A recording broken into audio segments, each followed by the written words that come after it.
trata de la adaptación celular ante pues una noxa que venga directamente, ¿no? Diferentes tipos de noxas como vamos a ver ahí. Bueno, como hemos comentado ya previamente, a la homeostasis que se mantiene en una célula normal, es feliz, digamos, está tranquila hasta que aparece un estresor o una noxa, un estímulo nocivo o algún tipo de estresor. ¿Cuál estresor podría ser en este caso? La hipoxia, por ejemplo, uno de esos, ¿no? Entonces, la persona o la célula se adapta a la hipoxia, sí se puede adaptar a la hipoxia, ¿no? En el caso, por ejemplo, de algunas personas que tienen alguna cardiopatía que genera a la larga remodelación celular por la hipoxia. O también puede existir un estímulo nocivo directo, que podría ser, por ejemplo, el humo de tabaco, el alquitrán, no sé, ya puede causar lesión celular. En el caso de nuestro testículo también, ¿no? La temperatura aumentada, que también hace una lesión celular inicial. Entonces, cuando este estrés, si fuera, por ejemplo, en el caso, pues nuevamente de nuestro testículo, la temperatura sostenida, ya no puede adaptarse la célula, ya no puede, ya llega un momento en el que se rebasan sus mecanismos, como a todos, ¿no?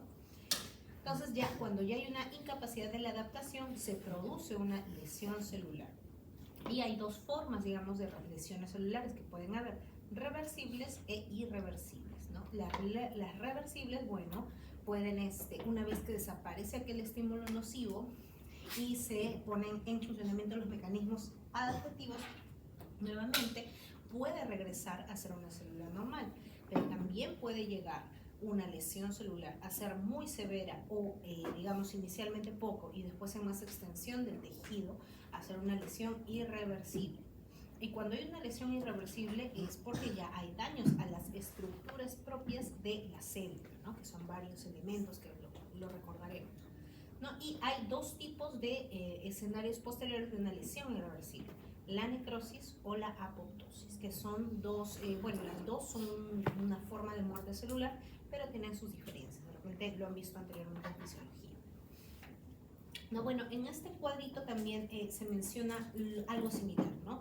Desde la presencia de alguna alteración en la homeostasis, se produce una respuesta adaptativa que si es buena, ya se llega nuevamente a la homeostasis. Pero si falla la adaptación, empieza a presentarse, digamos, ya lesiones o lesión celular, ¿no? Como le llaman aquí el punto de no retorno.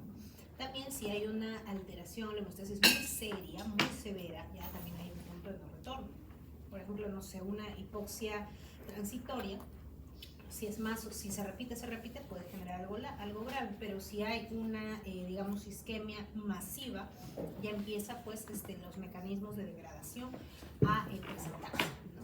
Entonces, aquí hace referencia que cuando hay un punto de no retorno puede presentarse una muerte celular,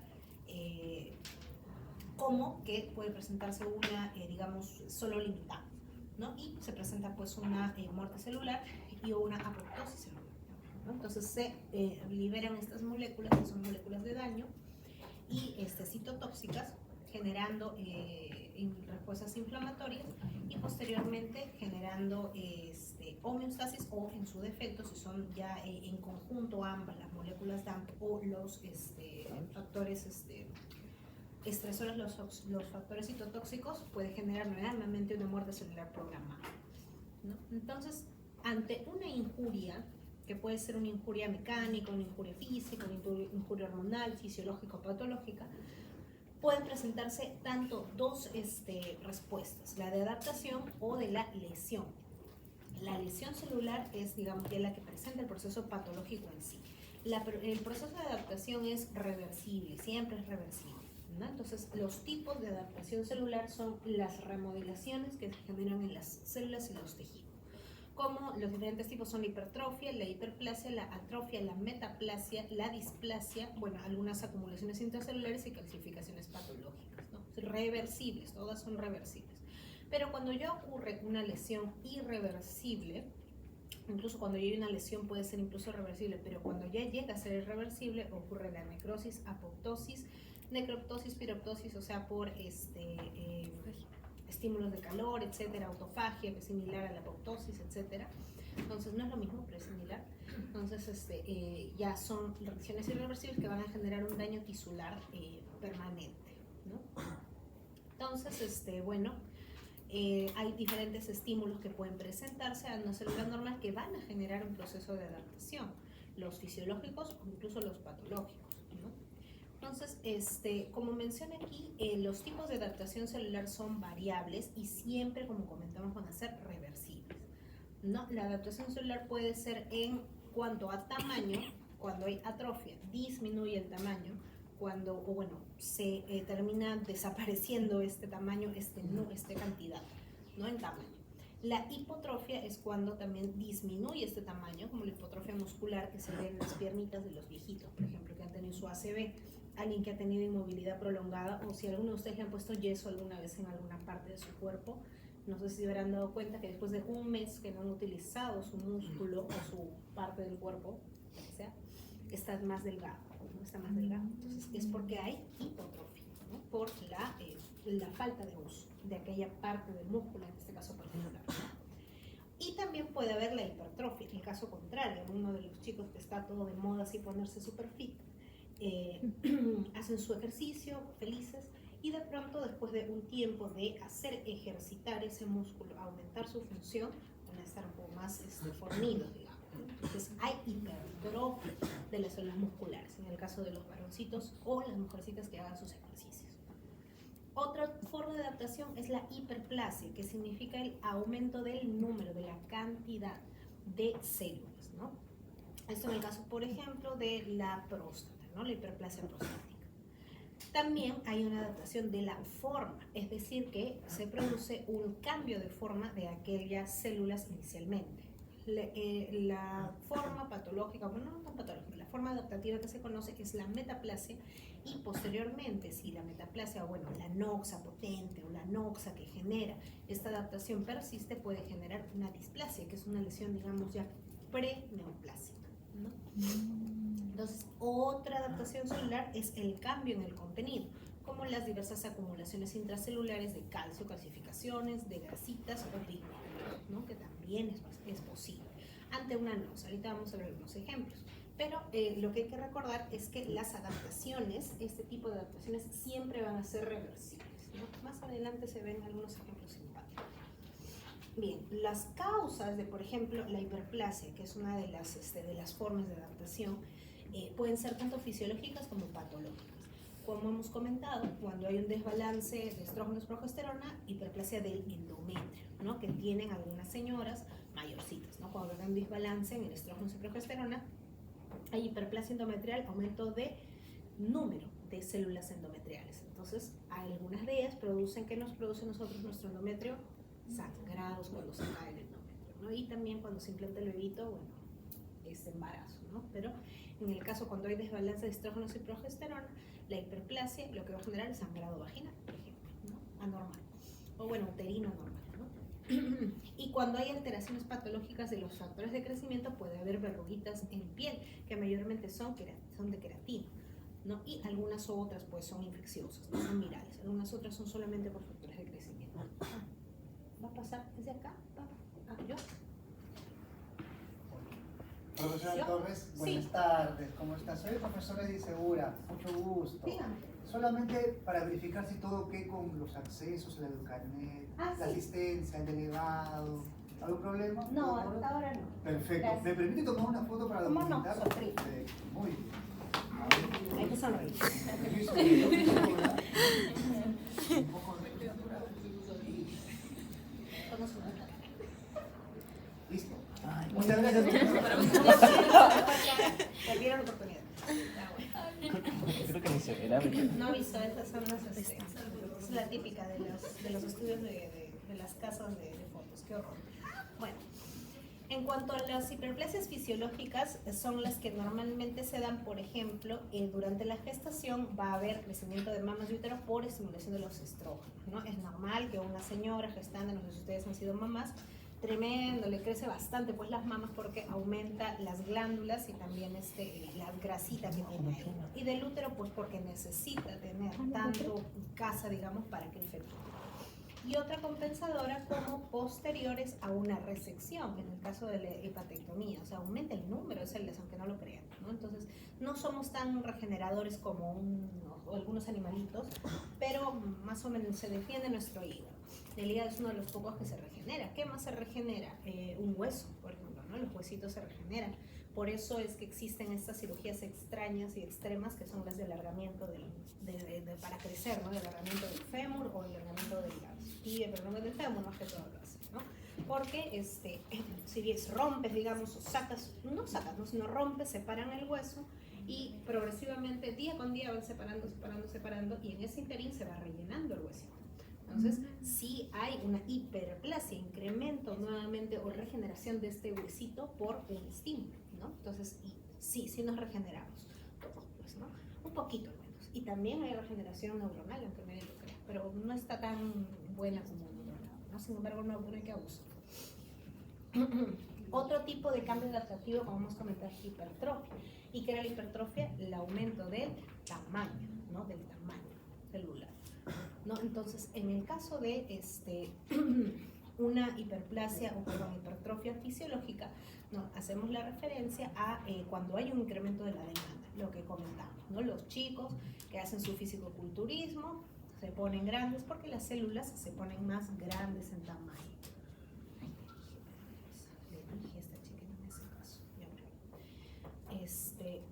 Y otro movimiento de hipertrofia fisiológica, o sea, aumenta el tamaño, también durante la gestación, otras porciones pues, del útero, ¿no? Hay un mix de ambos, pues, ¿no? Y también la presencia de factores de crecimiento como el IGF-1, que es un factor similar a la insulina, que se da mayormente en el fetito, por ejemplo, ¿no? Empiezan a aumentar el tamaño de las células, ¿no? Otro también, cuando hay hipertrofia patológica, cuando hay incremento de demanda en la hipertensión arterial. Eso hace referencia a la remodelación cardíaca, ¿no? Si la presión arterial es resistencia vascular periférica, ¿por qué más será? Resistencia. Bueno, alguno de esos. Ahorita no me acuerdo. ¿Cómo era la presión arterial? Resistencia por gasto cardíaco o resistencia vascular periférica. Entonces, en el caso de la hipertensión arterial, mayormente aumenta la resistencia vascular periférica. Entonces, si el corazoncito está bombeando contra una fuerza contraria, tiene que hacer más esfuerzo para poder bombear su sangrecita. Entonces, este es un incremento de demanda y se producen las hipertrofias del músculo cardíaco, ¿no? Si tienen resultados cardíacos. Entonces, así sucede, ¿no? Como un incremento de la demanda. Otro también es una hipertrofia hormonal por incremento de la tiroides que puede producir enfermedad de Graves, ¿no? Enfermedad de Graves, aumento del bocio en algunos casos, ¿no? Por enfermedad de Graves. Bien, ¿qué cosa es lo que nos va a generar? Ay, qué pesada esta chica, ¿por qué me llama? ¿Qué cosa nos va a generar la hipertrofia, ¿no? O bueno, ¿qué es lo que llega a generar una hipertrofia? Hay diferentes tipos, diferentes vías efectoras para realizar esto, ¿no? Primero, un incremento en la degradación proteica, lo cual va a generar, cuando hay mucha degradación de la proteína, ¿qué significaría esto? Significaría que, por ejemplo, quedan, metabólicamente hablando, hay menos proteínas en teoría, ¿no? En la memoria celular. Entonces, ¿qué tiene que haber? Incremento del traslado de estas para poder generar más cantidad de estas. Y este traslado de incremento de proteínas va a generar un incremento de la expresión genética, ¿no? Porque al haber, digamos, una señalización que indica que no hay proteínas, necesitas proteínas, va a haber el incremento de la expresión génica de estas proteínas. Y eso se va a generar mayor cantidad de estas, ¿no? Y un incremento posterior de la matriz extracelular y de células satélites, porque como sabemos, esta hipertrofia es incremento de tamaño, no es de número, no es multiplicación. Otro cambio adaptativo que se presenta es la atrofia. La atrofia, que justo acá hay un ejemplo de un testículo, ¿no? Es la reducción del tamaño por pérdida de su sustancia, de su cantidad, ¿no? Hay diferentes tipos, ¿no? Acá justo como les digo el ejemplo del testiculito. Es un testiculito pues de un niño grande o un adulto y este es un testículo atrofiado, ¿no? Bueno, no se ve muy bien, pero acá parece haber habido un daño en el cordón espermático. Bien, Hay diferentes tipos de causas también, fisiológicas y patológicas. Fisiológicas, la más conocida por nosotras, la hormonal. Por la menopausia o posparto del útero, pues va reduciendo el tamaño de las células, ¿no? Y patológica por falta de uso, no solamente poco uso, falta de uso. Por ejemplo, pues en el testiculito, ¿no? No porque no usen el testículo, sino porque ya fue sometido mucho tiempo a la anoxia. ¿No? También por isquemia, por pérdida del estímulo endocrino, o sea, no hay una hormona que estimule la función de aquel órgano. ¿Y cuáles son las causas de las atrofias? El no usarla, el no tener inervación para sus efectos parasimpáticos o simpáticos, estimulaciones endocrinas, baja nutrición, isquemia o envejecimiento. Principalmente pues la isquemia y la parte fisiológica que es el envejecimiento, ¿no? Entonces, como hemos quedado, lo que va a pasar es disminución del tamaño no cantidad, tamaño. Entonces, la célula se ve contraída, las organelas también, y por ende se reducen las necesidades metabólicas y menos función. Entonces, van degenerándose un poco las mitocondrias, se van produciendo menos, por ende se produce menos ATP, y es un círculo vicioso, ¿no? Si no hay ATP, no hay función celular, ¿no? Entonces, también de miofilamentos y del retículo plásmico. Entonces, la célula se contrae un poco, no desaparece, pero sí se va a contraer.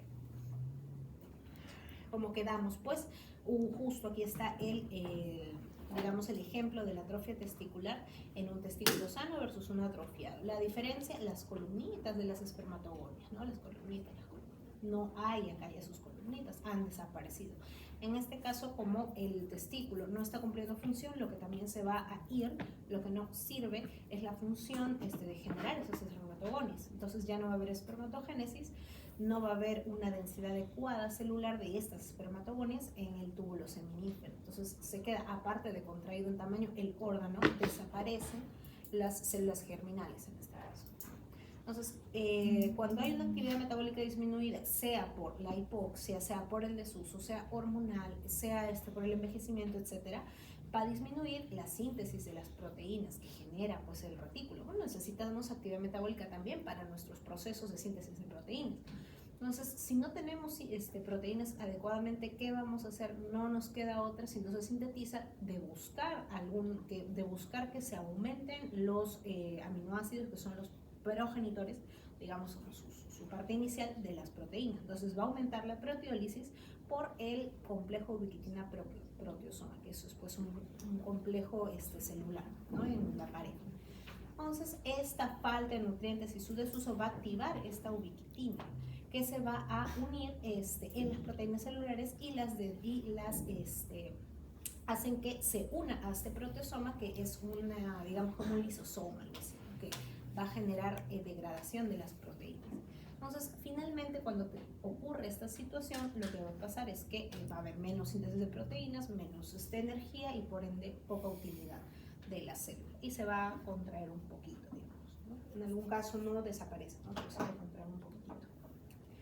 Otro cambio importante adaptativo es la metaplasia. Bueno, la atrofia es relativamente reversible, ¿no? Pero ya llevo un tiempo en el que ya no es reversible. Pero bueno, para efectos prácticos, reversible. La metaplasia es otro tipo de cambio adaptativo que sí es reversible, ¿no? Es, como dice su nombre, el cambio de un tipo de célula adulta por otro tipo de célula adulta. No estamos hablando de metaplasia cuando viene un fetito o un embrión que está generando diferentes tejidos, ¿no? Eso no es una metaplasia. Metaplasia es, como dice acá, célula adulta por otra célula adulta, no célula totipotencial, sino adulta. Lo que se sugiere que es la causa es una reprogramación de ciertas células madres que existen en cada tipo de tejido. Y se menciona también que es un paso intermedio para el cáncer. Primero la metaplasia, luego surge la displasia, como lo vamos a ver después. Entonces, el ejemplo más conocido es el esófago de Barrett, ¿no? Seguro habrán escuchado ustedes del esófago de Barrett en alguna de las clases, conocido hasta el cansancio. Entonces, normalmente, pues, nuestro esofaguito tiene un epitelio poliestratificado, no queratinizado, normal, así bonito, ¿no? Pero cuando tiene una injuria sostenida de el ácido gástrico, que es lo que causa esta metaplasia, lo que va a hacer es que el tejido de acá se tiene que adaptar. ¿Y a qué tejido se va a adaptar? Al que sabe soportar esta noxa de la hipercloridia, del ácido clorhídrico todo el tiempo. ¿Cuál es? El epitelio del estómago, que es monoestratigráfico, epitelio del estómago. Entonces se vuelve un epitelio escamoso, ¿no? Algo que también va a aguantar, ¿no? El epitelio normal pues pasa a ser escamoso por el daño crónico que es causado por tanta hipercloridemia. Entonces tiene que adaptarse hacia uno que se sabe que es funcional. En este caso, eso pasa en el esófago de Barrett. Si continúa esta injuria, va a generar cambios ya celulares a nivel del núcleo, en la forma de la célula y genera una displasia. Más adelante, si continúa la anoxa, si continúa con este reflujo gastroesofágico, con este consumo de sustancias que generan mayor reflujo, mayor acidez, con factores de riesgo, factores que hacen que la persona pues, se predisponga más a eso, como más consumo de alcohol, tabaco, etcétera, va a terminar degenerándose hasta llegar a ser una neoplasia, ¿no? Y va a haber ya células neoplásicas en la zona y se va a producir un cáncer de esófago. Entonces es una secuenciación en este caso particular. Hay diferentes tipos de metaplasias, ¿no? La más conocida es la metaplasia intestinal, como hemos quedado, ¿no? Es la del esófago, porque tiene que soportar el ácido gástrico y también la bilis. Hay algunos reflujos esofágicos severos que te llevan hasta la bilis. La bilis viene de la vesícula, ¿no? Se va a la segunda porción del duodeno, entonces todo eso se te sube hacia arriba. Hay sus ácidos, sus reflujos severos, ¿no? Y entonces eso igual es una injuria. Este epitelio no está preparado para eso. Entonces cambia de escamoso a intestinal, ¿no? Intestinal, que es el que más está preparado para recibir ese tipo de injurias, digamos, ¿no? En el caso del estómago, también puede ser por una dieta inadecuada, por infección por Helicobacter pylori o gastritis autoinmune, también nuevamente a intestinal, como el que tiene más forma de defenderse.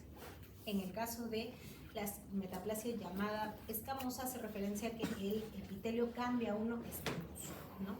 La vía aérea, que normalmente es una, pseudoestratificada, ¿no? Pseudoestratificada es el epitelio, por tanta injuria de cigarros pasa a ser escamoso. Escamoso pues es el poliestratificado, ¿no? Entonces es el que tiene más resistencia ante esta injuria. Acá, del cervix lo mismo por el papiloma virus, ¿no? Por bajo pH vaginal, por eso hay que vacunarse. Y también nuevamente pasa de ser un epitelio columnar normal del cervix a uno escamoso. Este epitelio pues columnar mucoso, ¿no? Mucinoso. Acá hay otra acinar ductal que es por causa pues de injuria inflamatoria en páncreas, mamas y glándulas salivales, que pasan a ser de un epitelio acinar, que es una bolita bonita, hacia un ductal, que son, las células son más gruesas, ¿no? Entonces, muchos de ellos, como pueden ver acá, son previos a la presencia de un cáncer, ¿no? Sobre todo el esófago de Barrett, el cambio en el estómago, el cambio del cervix, el cambio de las vías aéreas, ¿no? Entonces, son procesos, partes que se van viendo en la injuria celular hasta llegar al daño irreversible. Entonces, en el epitelio o en el mesénquima de cada organismo, de lo que ustedes han visto ya en histología, hay células madre. No están como en el fetito en todas partes, no están en la placenta, no, está en partes del epitelio y en partes de la matriz. Entonces, ante la injuria sostenida de aquel tipo de aquel estímulo, va a despertarse, a reprogramarse esta célula madre y se van a diferenciar hacia una nueva vía. Porque aunque usted no lo crea, nosotros nos paramos regenerando a cada rato, ¿no? De piel, por ejemplo, cambiamos el hueso es lo que cambiamos cada 20 años. Mi hueso de hace 20 años no es igual al que tengo, es otro hueso. Pero ya cuando una mujer, o más que todo mujer, porque no agarramos mucho, no absorbemos mucho calcio después, ya pasa cierta edad, la regeneración es más lenta y por ende se predispone a hacer osteoporosis y esas cosas. Entonces, nosotros todos nos regeneramos, y más aún el epitelio gastrointestinal. ¿Es así? El epitelio gastrointestinal, más aún que está todo el tiempo sometido a las noxas de los ácidos, de los jugos gástricos, de los jugos digestivos, etcétera, se recambia a cada rato. Son zonas de alto recambio celular. Entonces, como están recambiándose, ¿quién comanda el recambio de esto? Las células madre. Pero estas células madre actúan y hacen que en vez de producirte el epitelio normal, se produzca un epitelio adaptado a la injuria que está presente, ¿no? Por señales de citosina, factores de crecimiento, diversos componentes lastimados de la matriz extracelular, promueven la expresión genética y se diferencia hacia una nueva vía específica. Es bastante notorio acá, por ejemplo, el cambio de epitelio, ¿no? Este epitelio es el intestinal y este es el esofágico normal, ¿no? Hay, bueno, como hemos comentado, diferentes tipos de metaplasia. La epitelial, que cambia, pues, epitelio por epitelio, ¿no? Epitelio escamoso en epitelios de mucosas, gástrica por Barrett, intestinal en gastritis y colecistitis. Otro mesenquimal que tiene menos relación con la noxa, ¿no? En cicatrices causadas por isquemia se regenera hacia cartilaginoso, ¿no? Ósea en cartílago degenerado, pulmón, músculo, etc. Pero hay que tener en cuenta que todo sale de la misma capa embriológica, ¿no? Por ejemplo, si vas a hacer una metaplasia hacia algún epitelio, no te va a salir un epitelio, no sé, de una matriz extracelular, de cartílago, no se vuelve epitelio, ¿no? Pero se vuelve dentro de su misma línea embriológica, ¿no? El epitelio con epitelio y mesenquimal con diferentes tipos de tejidos derivados del mesodermo, ¿no? Cicatrices isquémicas de matriz extracelular, se puede derivar hacia cartilaginosa, hasta ósea también en cartilaginosa de cartílagos degenerados, en pulmones, en músculo esquelético. En este caso, bueno, ponen una observación de que al utilizar mucho metotrexato, el músculo esquelético degenera algunas partes en vez de ser músculo, tipo hueso, ¿no? Tipo hueso, en rinitis osificante. Y esas son enfermedades más severas. Y en este caso, como es una noxa externa, es relativamente reversible. Otro cambio, la displasia, ¿no? La displasia hace referencia, pues, al crecimiento ya desordenado de un tejido con diferentes tamaños, formas, ya desorganizado. Se puede ver más o menos decentemente en este dibujito. Normalmente aquí están sus estratos de este epitelio, ordenados, bonitos, células del mismo tamaño, núcleos del mismo tamaño, todo del mismo tamaño. De pronto, cuando llega a esta parte, que es la metaplasia, esa es la lesión de bajo grado, la lesión de alto grado, cuando ya aparece una displasia, las celulitas ya son de diferente tamaño, ¿ven? Diferentes tamaños, desordenadas, ya no están en esta estratificación, etcétera. Y cambios nucleares no hay tanto de repente, ¿no? Pero después, ya cuando se llega a un tipo de neoplasia, ya hay cambios en el núcleo, sí o sí. Entonces, antes de eso no hay, ¿no? Pero hay desorganización, diferentes tamaños, etc. Entonces, cuando hacemos un tratamiento contra este papiloma, hacemos de repente un conolip o un tratamiento quirúrgico contra noxa del cuello uterino, por ejemplo, se mejora, digamos, revierte, ¿no? Y sí, hay que recordar que la displasia es una precursora del cáncer. Algunos dicen que la metaplasia, ¿no? Metaplasia precursora, pero mayormente pasa metaplasia, displasia y de ahí ya cáncer. Bueno, las siglas, Entonces, si vemos acá en este dibujito, sí más o menos decente se ve, está desorganizado, en este caso los núcleos hinchaditos, a diferencia de, por ejemplo, esta metaplasia de acá, que esta todavía mantiene sus estratos, acá no se ve, mantiene sus estratos, tampoco se ve, pero bueno, acá se ve más o menos, ¿no? Mantiene los estratos, mantiene la forma. En cambio, por acá ya ha cambiado la forma. Hasta la lesión de alto grado, como dice acá, es reversible y no da cáncer, digamos. Por eso es importante que nos hagamos nuestro PAMA. Siempre no. Bien. Otro acápite es, primero empezamos con los periodos adaptativos, luego llegamos ya hacia la muerte celular, ¿no? Hay diferentes tipos de causas que generan daño celular. Primero se adapta a la célula, pero después ya se muere. No, hay diversos, ¿no? Radiación, agentes físicos, químicos, agentes biológicos como virus, bacterias, desequilibrios nutricionales, etcétera, reacciones inmunológicas severas, problemas genéticos que generan alteraciones del metabolismo, etcétera, ¿no? Bueno, cada tipo de respuesta depende de qué tipo de estímulo sea el que ha generado, pues, ¿no? Entonces, acá vemos que hay 2 grados de lesiones, digamos, celulares, que no son adaptación, ya son lesiones. Llega una pequeña parte en la que la lesión celular es todavía reversible y se conserva, como ven acá, la función celular.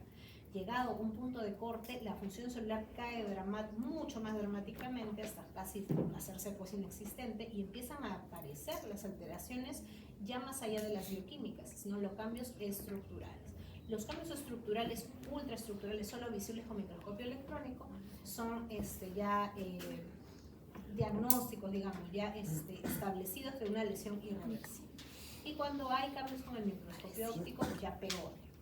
Y macroscópicamente mucho peor, ya está ya totalmente irreversible todo, ¿no? Entonces, como hemos comentado, hay diversos mecanismos de daños celulares, muy aparte de las noxas que hemos mencionado, cada una de estas noxas puede dar diferentes tipos de daño.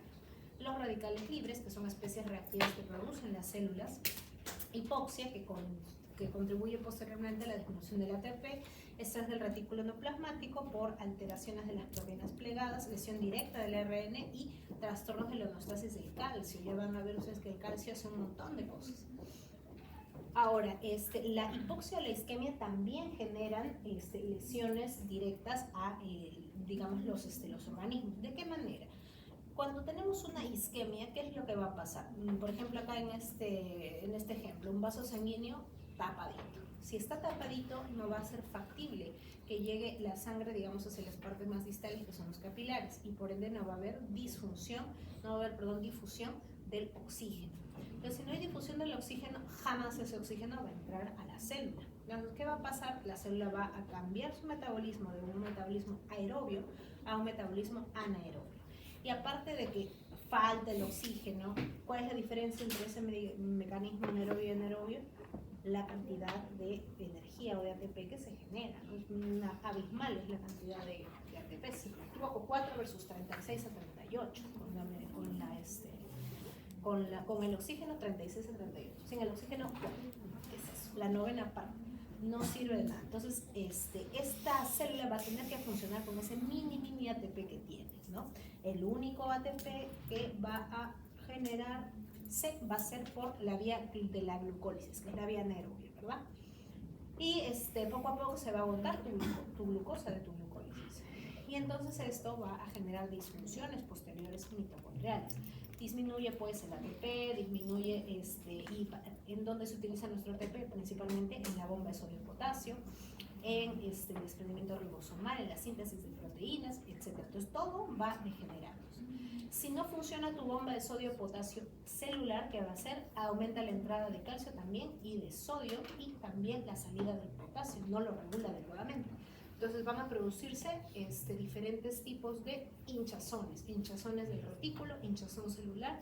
No hay microbiosidad por la alteración de las hinchazones, ¿no? Porque acuérdense que si hay más cantidad de soluto o poca cantidad de soluto, el agüita se va a difundir hacia donde hay más, donde es más necesario, donde hay menos cantidad, ¿no? Eso es la ósmosis, no se olviden. Y eso va a producir posteriormente la necrosis, ¿no? Si no hay glucólisis si hay predominio de glucólisis anaerobia, va a haber más ácido láctico, y el ácido láctico va a disminuir este pH, y disminución de pH lo que genera intracelularmente son la cromatina que se abrume, la cromatina nuclear. Entonces esta va a generar disfunción también de ADN. Y también esta baja de ATP va a generar desprendimiento ribosomal, y esto va a generar baja síntesis de proteínas, ¿no? Todos los efectos propios de la isquemia que generan posteriormente daño y lesión celular irreversible posterior, ¿no? Otro tipo de lesión es el estrés oxidativo. El estrés oxidativo hace referencia a las especies reactivas de oxígeno que pueden presentarse tanto de forma endógena como exógena. Endógenamente, ante respuesta a algún tipo de injuria tipo el tabaco, por ejemplo, o algún tipo de ingesta de algún tipo de contaminante. Y exógenamente por presencia de radiaciones UV, a todos los que les gusta ir a la playa, y las radiaciones ionizantes, por eso usar bloqueador. Entonces, este estrés oxidativo es la generación de las especies reactivas de oxígeno, ¿no? O sea, son diferentes tipos, acá justo están mencionadas las especies reactivas de oxígeno. El radical superóxido, el radical peróxido de hidrógeno, porque está en radical, y el radical hidroxilo, son las especies reactivas de oxígeno. La presencia pues de estas radiaciones ionizantes, radiaciones UV, cambian este óxido a volverse un superóxido, un peróxido o un radical hidroxilo. Y estos generan a nivel mitocondrial, por ejemplo, diferentes tipos de lesión, ¿no? Esta generación supera la capacidad de neutralizar y eliminar estos diversos compuestos, ¿no? Entonces, esta presencia de estos radicales puede alterar la peroxidación de los lípidos, tenemos superóxido. Va a modificar las proteínas por el hidroxilo y por el superóxido. Y finalmente degenera una lesión del ADN, todas estas especies reactivas de oxígeno. Entonces va a haber lesión de membrana. Cuando hay lesión de membrana significa que se altera la permeabilidad y nuevamente se muere la célula. Mal plegamiento de proteínas, disfunción de proteínas y muerte también celular. Mutaciones en el ADN que van a generar muerte celular, como también alteraciones macro.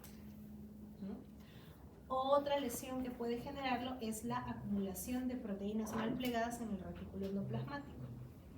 Hay un tipo de proteínas que son las proteínas BH3 que al verse, digamos, alteradas por la alteración directamente al retículo endoplasmático por culpa de las proteínas mal plegadas, van a incrementar la síntesis de diferentes tipos de proteínas tipo caspasas, que son las que están encargadas de la muerte celular programada. Entonces, cuando hay un estrés muy grave, ya se van a activar directamente las caspasas a través de estas proteínas BH3 en el retículo endoplasmático, y estas caspasas activadas van a, digamos, ahorita lo vamos a comentar un poco mejor, van a activar la vía de la apoptosis celular. Ahorita vamos a ver la diferencia. Otro tipo de lesión que genera daños en la célula es la lesión directa del ADN. Por la radioterapia, la quimioterapia, formación química de especies reactivas de oxígeno, mutaciones adquiridas, daño de la proteína P53 que también va a activar la apoptosis, ¿no? Daño directo al ADN, también puede ser por cualquiera de estas especies reactivas de oxígeno, como lo hemos visto hace un rato, o directamente por radiaciones ionizantes, por el UV, etc. Entonces, otra forma de lesiones va a ser por el deterioro de la homeostasis del calcio. Como lo vamos a ver en un ratito, el calcio, la presencia de este calcio excesivo intracelular, activa también las vías de la apoptosis, ¿no? Entonces, algunas toxinas van a incrementar el calcio en el citosol por la entrada de la membrana celular, va a aumentar o generar apoptosis y también ayudar en la necrosis. Diferentes tipos de enzimas producidas por la concentración incrementada del calcio, proteasas, endonucleasas, ATPasas y fosfolipasas. Como ya saben, las enzimas se llaman, cuando son asas es porque degradan esta parte. Las proteasas degradan, endonucleasas degradan los ácidos ribonucleicos. Las ATPasas matan a la ATP, las fosfolipasas dañan la membrana celular de fosfolípidos, ¿no? Y otro tipo de lesión es la disfunción mitocondrial, ¿no? Ante una injuria de bajo aporte de oxígeno, radiación, toxinas, etcétera, van a alterar la fosforilación oxidativa y no va a haber ATP. ¿Y qué va a generar eso? Necrosis posteriormente. Cuando hay una fosforilación oxidativa presente pero todavía normal, formación de las especies reactivas de oxígeno. Cuando hay un daño mitocondrial sostenido, va a haber aumento de la permeabilidad de la membrana mitocondrial, que es similar a la membrana celular, y también eso se va a hinchar y va a generar una apoptosis posterior. Y otro efecto de la lesión mitocondrial es disfunción del citocromo C, que va a activar la apoptosis. Entonces son vías de generación de apoptosis que ahorita la vamos a mencionar. Bueno, otros efectos también, otras formas de daño son los efectos de permeabilidad de membrana. Daños en esta, menos producción de ATP, lesiones, pérdida del equilibrio de la osmosis, se salen los líquidos y los iones del contenido celular, se deshidrata la célula y pues genera una apoptosis posterior. Salen los metabolitos vitales por alteración de la membrana, se va el ATP, se van algunas proteínas y se altera la funcionalidad de la célula. Lesión directa de las membranas lisosómicas, va a haber pérdida del contenido de los lisosomas y se va a autodigerir la célula. Entonces, estas son causas de lesiones celulares. Ahora hay una parte que son reversibles y otras irreversibles. Cuando es reversible, la alteración que se presenta va a normalizarse cuando se elimina el estímulo, y son dos tipos de patrones principalmente, nada más: la tumefacción y el cambio graso. Eso lo podemos ver, digamos, histológicamente, ¿no? La tumefacción celular hace referencia a el aumento de la permeabilidad de la membrana, solamente pasa a agüita, digamos, se edematiza, degeneración vacuolar o higrópica, como se ve acá. ¿No? Como hemos quedado hace un ratito, hay daño cuando hay alteración de la forma de potasio ATPasa, pero hasta cierto punto es reversible, ¿no? Y cuando se ve todavía así como una degeneración higrópica, tumefacción, todavía es reversible. Otro también interesante cambio es el cambio graso, que también a lo que hace referencia es a que hay vacuolas llenas de grasa en el tejido. El principal exponente, el hígado graso, ¿no? El hígado graso, cuando tiene alteración de del parénquima hepático con pedazos de vacuolas grasas, es un tipo de lesión, pero es reversible. Por eso el hígado graso es reversible. Y otros cambios que se ven son de las mitocondrias, retículo endoplásmico y alteraciones celulares. Cuando llegamos a una lesión irreversible, ya definitivamente hay lesión permanente de la célula que va a devenir en una muerte celular posteriormente, ¿no? Si continúa esto, ya no se puede, digamos, llenar más de agüita ni degeneración vacuolar tampoco ya no puede, van a haber lesiones irrecuperables, ¿no? Entonces no se va a recuperar la función mitocondrial, por ende adiós a nuestra energía. No va a haber estructura y función adecuada de la membrana plasmática y de las propias membranas intracelulares. Se va a fugar el contenido y el contenido de los organelos, que es importante también. También pérdida de la integridad del ADN y la cromatina. Ya no va a tener la función de síntesis de proteínas. Entonces murió. Entonces tenemos dos vías de muerte celular tipo lesión irreversible: la necrosis y la apoptosis. Ustedes incluso en el dibujito pueden ver las grandes diferencias entre una y otra. Esta está gordita, hinchadita, y la otra está encogida. Porque pues la necrosis, digamos que es una muerte celular reactiva, y la apoptosis es la muerte celular programada. ¿Por qué se programa? Ahorita lo vamos a ver. ¿Y por qué es reactiva? Eso es más fácil de entender. Entonces, cuando hay una célula hinchada y gordita, muere, digamos, o se altera bastante la permeabilidad de la membrana. Entonces, como que empieza a estallarse un poquito, ¿no? Se estalla, se salen los contenidos y genera la pérdida de los contenidos intracelulares. Imagínense todos los lisosomas ahí tirados, con todas sus enzimas que degradan y todo, va a generar mayor inflamación local. En cambio, cuando hay una apoptosis, la célula programadamente se muere. Y como podemos ver acá en este dibujito, lo que se altera también muy notoriamente diferenciada de la necrosis es la precipitación de la cromatina. Justo acá lo dice, la condensación de la cromatina. Entonces la célula, como no hay cromatina funcional, no se va a hinchar, no se va a morir, sino va a dejar de funcionar, tipo la atrofia, ¿no? Va a dejar de funcionar. Y si se deja de funcionar, se va a ir achicando, achicando, achicando y formando los cuerpos de apoptóticos, que se van a hacer chiquititos y van a ser fagocitados posteriormente. Entonces no hay una inflamación que acá está representada por los segmentados, sino va a ser con predominio de macrófagos, fagocitos. Entonces vemos acá las diferencias bien notorias entre ambas, macroscópicamente hablando. Bien, entonces la necrosis pues decimos que es una muerte accidental, no es programada, se altera pues la ruptura de las membranas, se fragmenta la cromatina posteriormente, las enzimas digieren a la célula y pues, se produce inflamación porque principalmente ruptura de las membranas, ¿no? Si las membranas se rompen, todo su contenido se cae afuera, se autodigiere, sin querer queriendo, se autodigiere y ya muere pues la célula hinchada primero y con reacción inflamatoria posterior.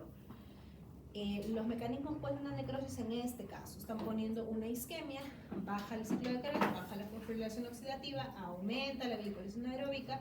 Si aumenta la glicólisis anaeróbica, que más va a aumentar los lactatos, también va a aumentar el intercambio sodio-potasio, va a alterarse y eso pues va a generar un influjo también aumentado de calcio. También va a generar aumento del pH, disminución del pH por aumento del lactato intracelular, y todo esto va a generar daños en la permeabilidad de la membrana. Cuando hay permeabilidad de la membrana alterada, se va a presentar la necrosis y se va, digamos, a la célula hinchar y reventar, a explotar, ¿no? Bueno, en el citoplasma se ve mayor color rojito, no es que se vengan los eosinófilos, se vengan rojitos, o sea, rojitos se ven las proteínas plasmáticas, hay figuras de mielina, se vuelve hinchado, ¿no? La membrana celular está discontinua, rota, digamos, rotos los lisosomas, rotas las membranas. Cuestión es que es como si explota un globo cuando es la necrosis. Y bueno, a pesar de ser algo tan general como decir eso, tiene diferentes patrones morfológicos dependiendo de la nopsia. Uno de los patrones que imagino yo que lo van a ver en histología o más adelante, pero igual lo vemos acá, es la necrosis coagulativa, que es causada por hipoxia. Entonces, ¿qué pasa en esta hipoxia? Se desnaturalizan las proteínas y sí hay ruptura de los organelos en la membrana, pero va a haber de consistencia firme y edematizada. Oh, no. Y el área propiamente se le denomina área de infarto. Por eso cuando hay un infarto decimos que es causado por una hipoxia. Se llama infarto cerebral, infarto de miocardio, infarto muscular, infarto de... Entonces, este es el área coagulada, dura, que se le llama parte de infarto. En el núcleo pues vamos a ver cariorexis, pignosis y cariólisis, ¿no? Pignosis, retracción de los núcleos y aumento de gasofilia, o sea, se pone más básico, color más azul. La cariorexis, el núcleo se rompe más. La cariólisis, la basofilia se pierde y se vuelve así medio transparente, ¿no? Las células necróticas que hay van poco a poco desapareciendo por autodigestión. Otro tipo de patrón de necrosis es la necrosis licuefactiva, que como su nombre lo dice, consiste en que se licúa como si fuera, no sé, como si la metieras a la licuadora, ¿no? Un pedazo. Entonces el tejido de aquí ya no está íntegro, sino está, digamos, chocolatoso, digerido. Entonces, como es principalmente está asociado a infecciones bacterianas y micóticas, los abscesos, ¿no? Los abscesos. No sé si ustedes han visto un absceso alguna vez, algunos en la uña les sale, que tanto les gusta ponerse sus uñitas, o les sale cuando tienen la uña encarnada. Si alguna vez han reventado el absceso, es un hueco que queda, un hueco ahí. Porque pues hubo una licuación de los tejidos. Se perdieron los tejidos en esa parte porque hubo licuación, ¿no? Aumentan las células inflamatorias y las enzimas de los leucocitos van a digerirlos, ¿no? Es una masa viscosa, amarillenta, a veces marronácea, cremosa, muy inflamada, con predominio de células inflamatorias. Otra también conocida es la necrosis gaseosa, que es la típica de la tuberculosis y por la presencia de un líquido central que se llama gasio, ¿no?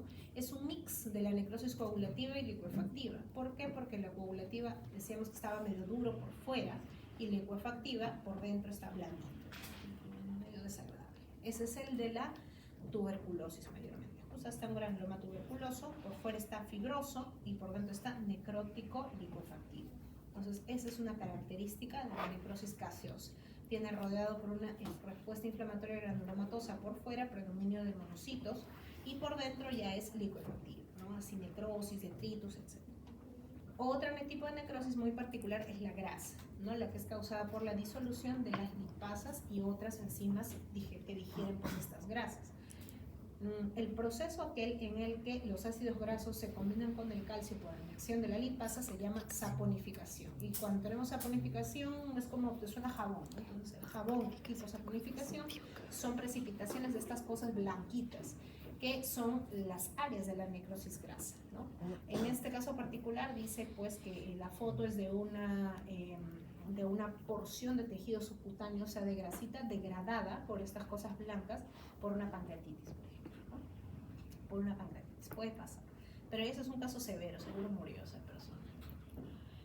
Otro tipo de lesión es una necrosis fibrinoide, mayormente se ven las vasculitis, ¿no? Cuando hay depósito de complejos en las paredes vasculares, como decía, ¿no? Mayormente en las vasculitis, y se ve fibras, por eso se llama necrosis fibrinoide, se ven fibras medio rojizas, rosaditas intensas, ¿no? Mayormente se ven las vasculitis y asociada a los depósitos de complejos antígeno-anticuerpo, complejos inmunes en las paredes de los vasos sanguíneos.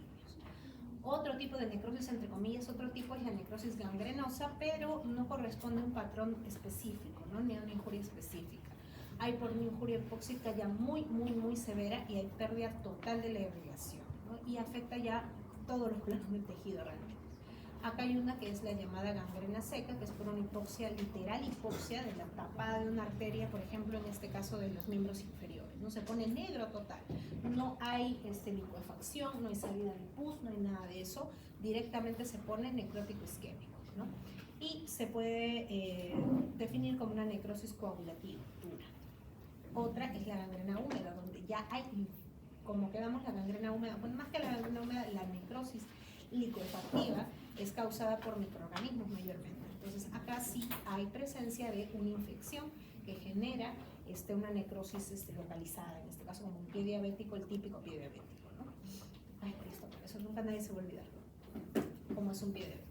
Y otro ya, la gangrena gaseosa, que es ya algo muy raro, pero no es que les tiren gas ni nada, sino por el tipo de bacteria que hace, son muy generadoras son anaerobios principalmente, y generan toxinas y digieren, bueno, como se viven en un ambiente sin oxígeno. Cuando generan la necrosis, lo que hacen es digerir y generar bastante gas, ¿no? Entonces eso genera pues burbujas de gas, en este caso la famosa bacteria comicana, el estreptococo, genera eso también, ¿no? Esto es una fascitis necrotizante. Ahora, otro tipo de muerte que hemos quedado es la apoptosis, que es la que es programada. Ya, esta apoptosis puede ocurrir fisiológicamente, también patológicamente, ¿no? La diferencia principal no es la permeabilidad de la membrana, como en la otra, ¿no? La necrosis, sino es que hay cambios nucleolares genéticos que ya generan que la propia célula se decida como que autosuicidar, se muere, ¿no? Se muere, se mata solito. Muchas veces por diferentes injurias, como acá, ¿no? Necroptosis por temperatura, por depósitos de hierro, por temperatura nuevamente, pero acá por temperatura de fuego, acá por por lisosomas, por enzimas proteolíticas, por inmunocomplejos, etcétera, etcétera. Hay un montón de causas. Diferentes. Bueno, este es digamos, un mapa, una línea de tiempo de cómo se ha empezado a descubrir esta muerte celular por apoptosis, ¿no? Pero lo que tenemos que recordar de la apoptosis es la presencia de dos vías, que son las que dos activan esta muerte celular programada, la vía extrínseca y la vía intrínseca. La vía extrínseca hace referencia a que un estímulo externo, como en este caso y en este ejemplo el Fas ligando o el factor de necrosis tumoral alfa, que son diversas moléculas proinflamatorias, activan un receptor de membrana que el receptor de muerte, digamos, ¿no? Este receptor que está activado dentro de la membrana celular va a generar las caspasas, porque está adherido a estas, va a activar las caspasas 8 y la caspasa 10. Esta presencia de estas caspasas 8 y 10 va a activar otro tipo de proteínas como las VACs, que van a alterar, digamos, la mitocondria y van a generar unos complejos denominados apoptosomas. Estos apoptosomas van a generar posteriormente muerte nucleolar, ¿no? Muerte nucleolar. Entonces, la vía intrínseca, como todavía no terminamos de comentar, es que va a haber algún estímulo dentro de la célula, como los oncogenes, alteraciones del DNA, hipoxia, alteración de los factores de crecimiento, etcétera, que va a activar dentro de la célula, acá, dentro de las células, las especies reactivas de oxígeno, lesión del DNA, etcétera, van a activar a la mitocondria directamente, van a activar esta mitocondria del citocromo C y una proteína también mitocondrial que se llama, un nombre curioso, tiene SMAC diablo. Ambas vías se van a activar y van a englobar a diferentes tipos de proteínas y van a conformar una caspasa. Estas caspasas van a activar, digamos, otro tipo de proteína caspasa que se llama 3 y estos va a generar, digamos, activación de diferentes tipos de mensajeros intracelulares que van a generar que la propia célula se vaya muriendo solita, sin necesidad de que nadie le esté dañando, ¿no? Bueno, entonces, lo que debemos principalmente recordar es la diferencia entre la apoptosis y la necrosis. Como hemos quedado en la necrosis, ¿qué era? Estaba como un globito explotado. Y la apoptosis es un globito desinflado, ¿no? Algo así. La membrana plasmática en la necrosis estaba rota porque aumentaba la permeabilidad. En la apoptosis, como no hay permeabilidad incrementada, la membrana está normal. El problema es la estructura del núcleo de la cromatina y eso posteriormente desencadena el estado de defensa. Las células que tienen autodigestión enzimática y se salen contenido. En cambio, en la apoptosis las células están intactas, se pueden como que degradar en los cuerpos apoptóticos que después son fagocitados, pero está intacto, digamos. Y la función fisiológico-patológica, la necrosis siempre va a ser patológica, pero la apoptosis puede ser fisiológica, a veces también patológica, ¿no? Porque eso hay vías extrínsecas e intrínsecas de la apoptosis. Entonces, rápidamente vamos a hacer unas mini preguntas antes de que nos sobre el diagnóstico. Nos hemos vacunado todos contra el COVID, ¿sí o no? Entonces, ¿el COVID qué tipo de prevención sería? La vacunación, primaria, secundaria, terciaria. ¿De acuerdo? Primaria, ¿no? Porque evita que nos den nuestro COVID, ¿no? A mí me dio aún vacunada, pero fue rapidísimo pasable a diferencia de otras personas. El agente causal, bueno, SARS-CoV-2, ¿no? Mayor mortalidad, más muertes, o mayor morbilidad, mayor enfermedad, ¿sí o no? No tiene ni mayor mortalidad y tampoco tiene mayor, podría decirse que tiene mayor morbilidad por los efectos adversos que tiene, ¿no? Pero no se podría decir así porque no tiene muchas consecuencias. A lo más un descansito médico. Ahora, miren, ¿Qué cosa será el esófago de Barrett? Es una hipertrofia, Metaplasia. metaplasia, ¿no? Muy bien. El útero grávido, ¿qué será? Hipertrofia, hiperplasia, atrofia. Un mix, ¿no? Hipertrofia, hiperplasia, ¿no? Como hemos comentado. Aumento del número y aumento del tamaño. Y el encéfalo de un ancianito, pobrecito que ya está bien viejito, se atrofia, ¿no? Alguna vez lo van a ver, se ve así chiquitito así, sin las cisuras bien pronunciadas. Otro casito presente, ¿no? Es la base de este cursito, es hacer los casitos. Bien, tenemos un fumador viejito, un fumador pero hace 40 años, desgracia, tiene diagnóstico de enfermedad pulmonar obstructiva crónica, presenta tos, no expectoración, labios oscuros, o sea, tiene cianosis, ¿no? Labios azules, uñas amarillentas y el examen roncos y saturación de oxígeno 95%. O sea que el murmullo del pulmoncito no pasa suave, pasa así como. Y satura a la justa, ¿no? 95%, debería saturar 96% para arriba. Solo no está comprometido, perdón, el pulmón, ¿no? ¿Qué cambio macroscópico creen que podríamos ver en este paciente? Fumadora. Chiquito, grande, de un color, de otro color. Como este tabaco tiene alquitrán y demás cosas, se depositan esos pigmentos. Se ve negro, sí, se ve horrible, se ve bien negro ese pulmoncito. Y lo que bonito es uno rosadito, de un bebito, bien bonito, pero de un adulto fumador, y encima uno que vive en esta ciudad que tiene un montón de smog, es negro, tiene parches negros. Ahorita les muestro. ¿Y qué cambio macroscópico habría con él? Había hipertrofia, hiperplasia, no sé, metaplasia. ¿Qué creen que habría?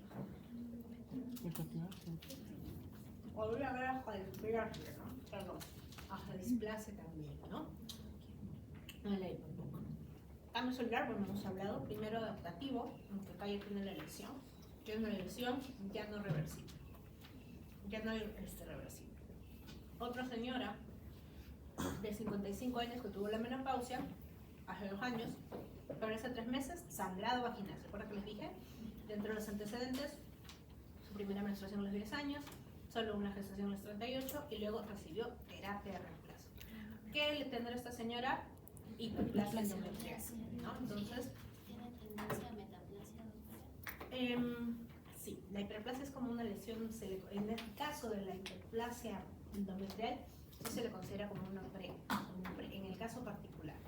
No todas las hiperplasias, pero sí en el caso particular de la hiperplasia endometrial, ¿no? Entonces, tiene que hacerse su seguimiento, algunas veces tiene que hacerse la señora una extracción de ese endometrio residual y le vuelve a crecer, pero bueno, tiene que hacer su seguimiento así bien seguido, ¿no? Y como sabemos, esta hiperplasia se da por causa de alteraciones hormonales. Muy bien, gracias chicos, un poco lento, creo.